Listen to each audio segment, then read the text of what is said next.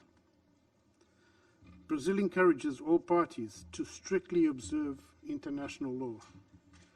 It is imperative to apply the principles enshrined in the Charter consistently, in a non-selective manner. The prohibition of use of force, the peaceful resolution of disputes, and the principles of sovereignty, territorial integrity, and the protection of human rights are pillars of our collective security system.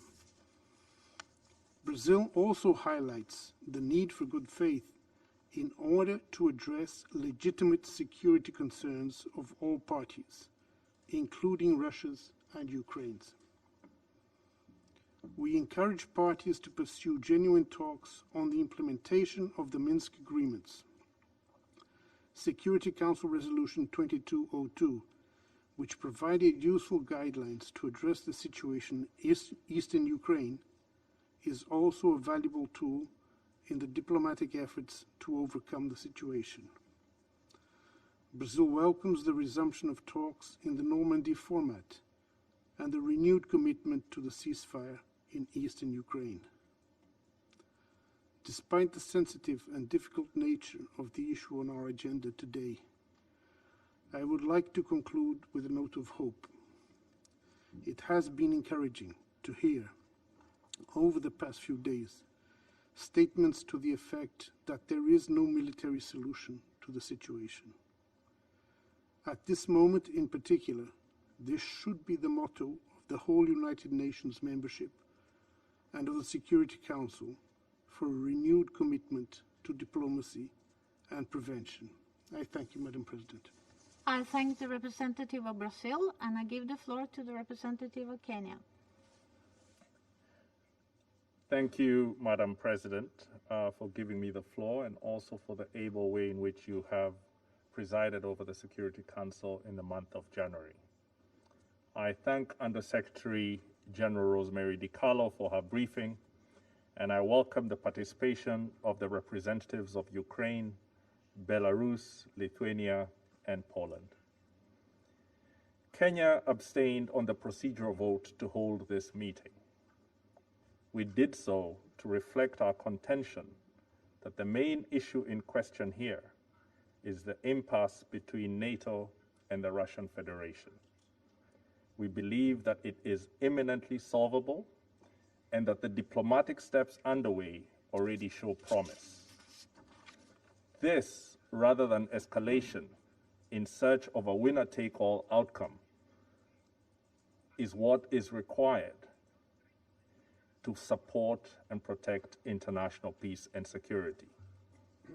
Kenya has always maintained that the respect for the territorial integrity and sovereignty of all countries is a cornerstone of global peace.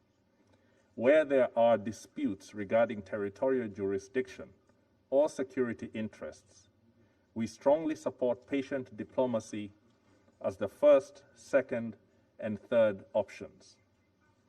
When the dispute is between major powers and regards the security of a third country, it is imperative that they embrace a spirit of compromise.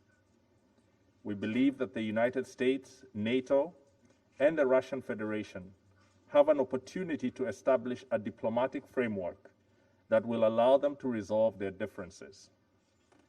Their security and that of the entire world depends on them willingly taking this step, not in ushering in a new age of containment, provocation, and proxy actions. Compromise is not surrender. The special powers given to the Security Council's permanent members demands that they embrace this principle if the United Nations is not to go the way of the doomed League of Nations. Africa recalls the rejections of compromise and the search for total victory that led to the Cold War.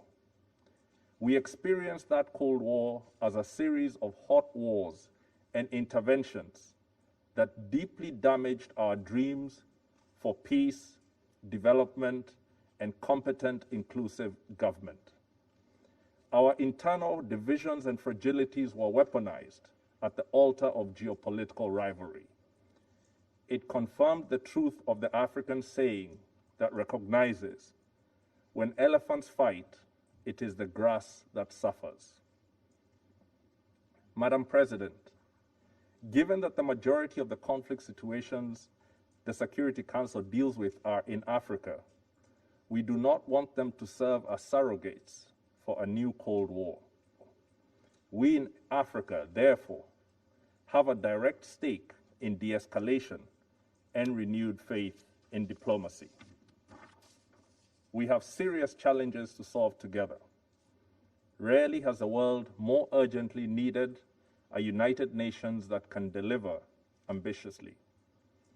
Madam President, Kenya believes that there is still plenty of opportunity for the Normandy format talks, the Trilateral Contact Group on Ukraine, and the direct negotiations between the United States and the Russian Federation to produce a satisfactory outcome.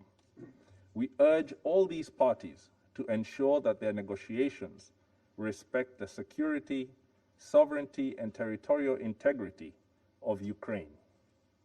Faith in innovative diplomacy may also allow for agreements between today's major powers, inspired by the 1975 Helsinki Accords, which did deliver some stability to Europe during the Cold War. This time, however, such agreements need to advance the principle of non-interference to other parts of the world, and particularly to Africa. Madam President, in closing, it is critical that diplomacy and its acceptance of compromise as an inevitable outcome win the day. If there are future discussions to be held in the Security Council on this matter, let it be to announce a new era of cooperation. I thank you. I thank the representative of Kenya, and I give the floor to the representative of Mexico. Muchas gracias, señora Presidenta. Y gracias a la Secretaria General Adjunta Di Carlo por su presentación. Doy la bienvenida a los representantes de Ucrania, Belarus, Polonia y Lituania a esta sesión. Señora Presidenta, empiezo por señalar que mi país considera oportuna la celebración de esta reunión en apego a nuestros principios de política exterior y además pertinente, toda vez que el Consejo de Seguridad debe ser informado sobre la situación que prevalece en Ucrania. No está en nuestro interés contribuir a polarizar aún más la narrativa. Así que me limitaré a señalar lo que para México constituyen principios básicos para abordar el asunto en cumplimiento con la Carta de las Naciones Unidas. Para el caso me referiré a tres de ellos. La proscripción de la amenaza o el uso de la fuerza en las relaciones internacionales, el principio de no intervención y la solución pacífica de las controversias. Respecto del primero, la sola escalada de tensiones en Europa Oriental representa una amenaza potencial para la paz y la seguridad internacionales y, por tanto, es competencia de este Consejo de conformidad con el artículo 39 de la Carta. Por eso mismo, y en virtud de la desconfianza que prevalece, es importante tratar de evitar cualquier tipo de acción que pueda considerarse hostil por cualquiera de las partes y por pequeña que parezca. Pero resulta alentador, sin duda, lo que acabamos de escuchar por parte del representante de la Federación de Rusia. Ha sido muy claro al reiterar aquí que no hay ninguna invasión prevista en Ucrania. Creo que he citado textualmente lo que dijo. Qué bueno que así sea.